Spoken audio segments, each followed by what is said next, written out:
Hey everyone, I'm Armor Gaming. Welcome back to my channel and welcome to Monster Analysis. Up for analysis today is Igneus. Normally when meteors fall from the sky onto Monster Legend Islands, no one blinks an eye, but this one was different. Not only was it enormous and leaving streaks of red hot fire in its wake, but it also started waking and wreaking utter havoc and destruction. And so here we have Igneus, the newest and latest fire legendary monster, available from the recent Titan Invasion, the very second Titan Invasion event. And so the majority of players that actually got this monster got him a rank 3. And so let's see how this new monster compares to the other monsters. And you know what, let me just tell you guys, I've been hearing a lot of bad things about this monster and I didn't want to believe it. But let's just get into the analysis. So first of all, you should know there's a total of 35 fire legendary monsters, and aside from that, he's also in the Underworld book and the Evil Legions book. With that said, his power is 3498, which is a pretty good power. In the fire category, it puts him in 16th place, which doesn't seem like it's that great. He's right around average, but it actually is great because the stat itself is the 8th highest. It just so happens that in the fire category, there are so many strong attackers that have a power above 3500. But I mean, come on, 3498, that's almost there at 3500. So he has a good power stat. And as for Igneus' life, it's 38,001, which is extremely high. It's in 2nd place in the fire category, second only to Igneus.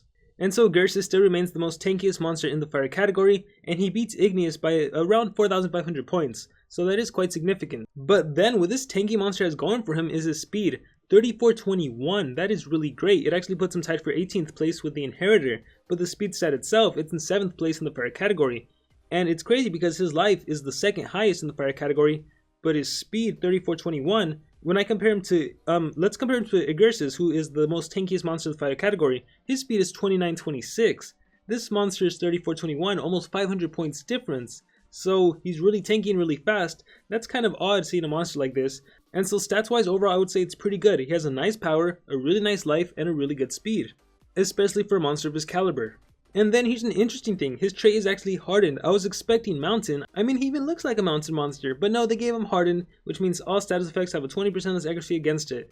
And my take on hardened, hopefully all of you know already, I think it's the best trait for a regular monster to have, considering all those obscure effects, stop time, total blind, mega freeze, possession, hack, subscribed, all these other weird things that you can't account for. By having a singular control immunity trait, it's just better to have something that overall protects you against everything, including negative effects like blind, daze, and torture status effects like bleeding, ignition, all of those, everything in the game essentially. I really love it. It really is in my eyes the best trait a regular monster can have. And then as for his relic slots, he can hold the mask relic and the sword relic. Alright, and with all of that out of the way, we can move on to a special skill, Some Like It Hot, deals very heavy special damage to all enemies, applies burn and fire weakness to all enemies.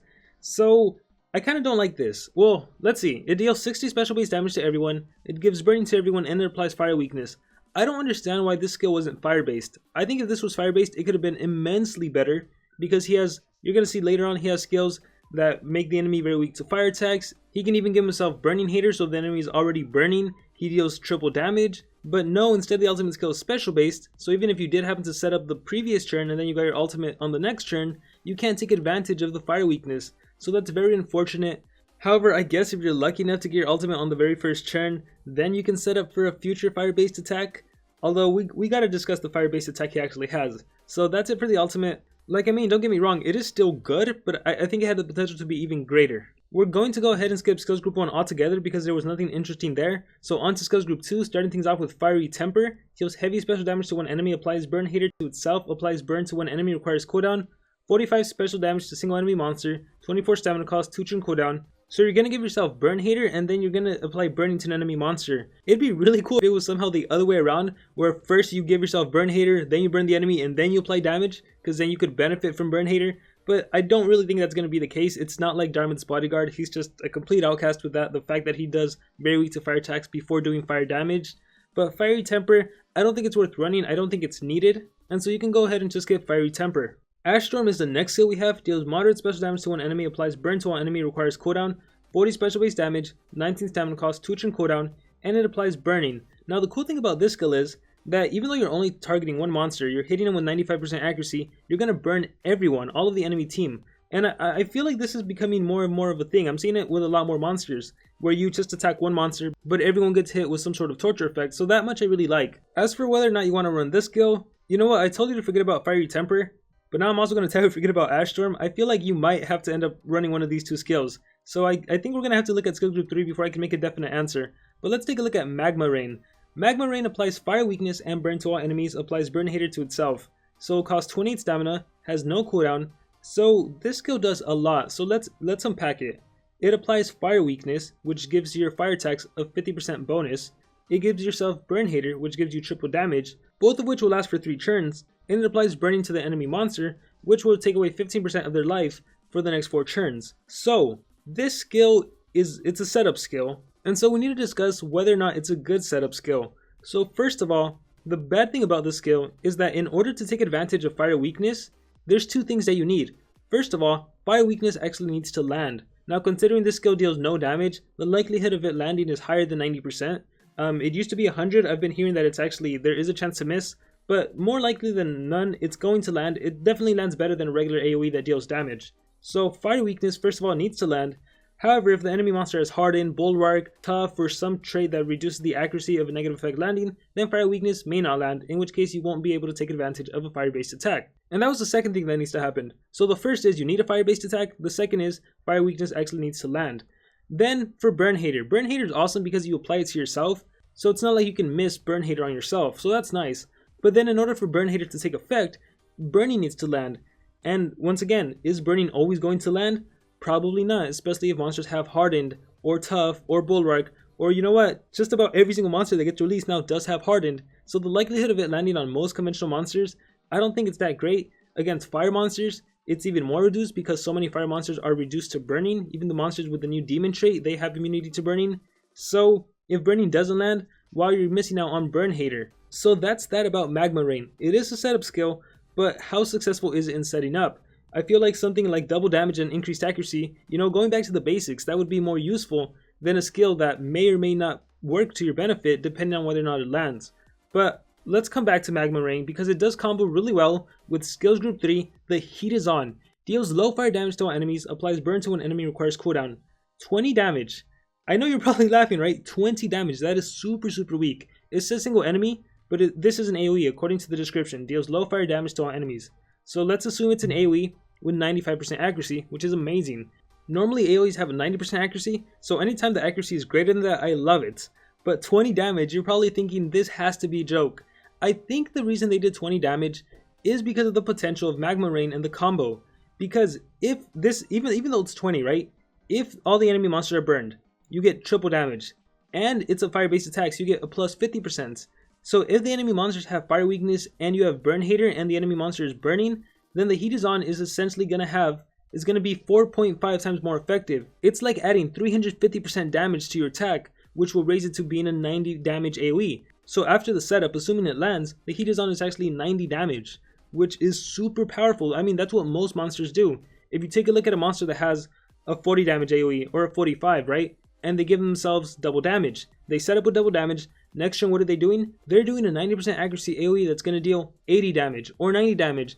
Occasionally, there's some monsters that can even do 100 damage because they have a double damage skill, a self double damage skill, and then a 50 damage AoE. But typically, we see monsters that have a self double damage skill and a 45 AoE, which is 90 damage. So Igneus can do the same thing, which is why I think they put it at 20 damage.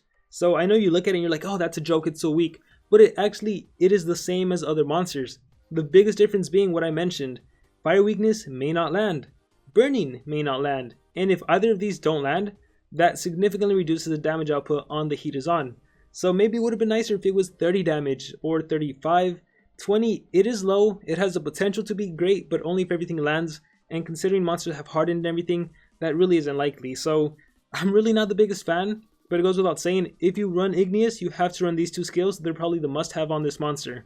With that said, let's keep on going. Volcanic Fury deals heavy fire damage to an enemy, applies burn to all enemies. Wow, I love this skill. 60 damage, 40 stamina cost, that's kind of high, 1 turn cooldown, and once again, this gives burning to everyone even though you're only targeting 1 enemy monster. Pretty cool skill. Also be sure to run a Volcanic Fury. The last skill is Rising Steam, deals low special damage to all enemies, applies fire weakness to all enemies. Another 20, oh my gosh, another 20 damage AoE, this time it's special based, 32 stamina cost, 1 turn cooldown. I really don't see any reason for running this skill.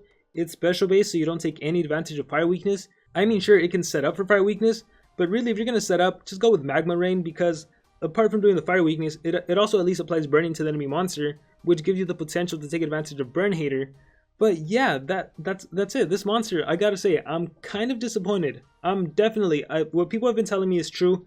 This monster turned out to be disappointing. I would have loved it if he was better. He has a great monster design, a really great monster design. He has great stats. He's super tanky, but he's fast. But his skills, there's nothing that really wows me. You know, I definitely do like Volcanic Fury. That's probably what I like most of anything.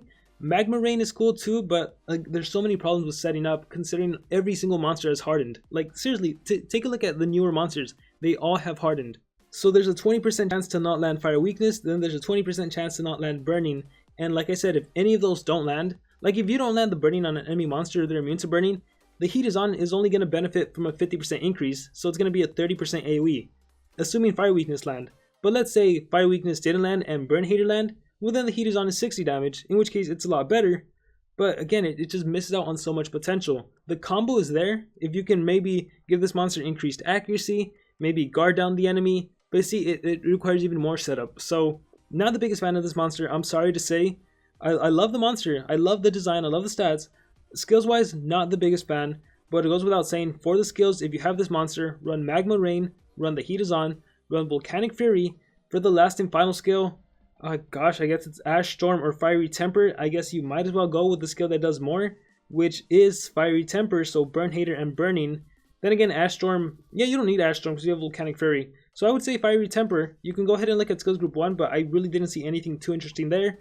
But yeah, that is going to be it for the skills. As for runes on this monster, while you're pretty much free to choose whatever you want, you can rainbow build them. You can go attacker route, which means 2 speed and a strength, 2 team speed and a strength, 1 speed, 1 team speed, 1 strength. I mean, it ultimately just depends on you and what level your runes are, what kind of opponents you're facing. But just typical attacker rune setup. So that's really the best way to go.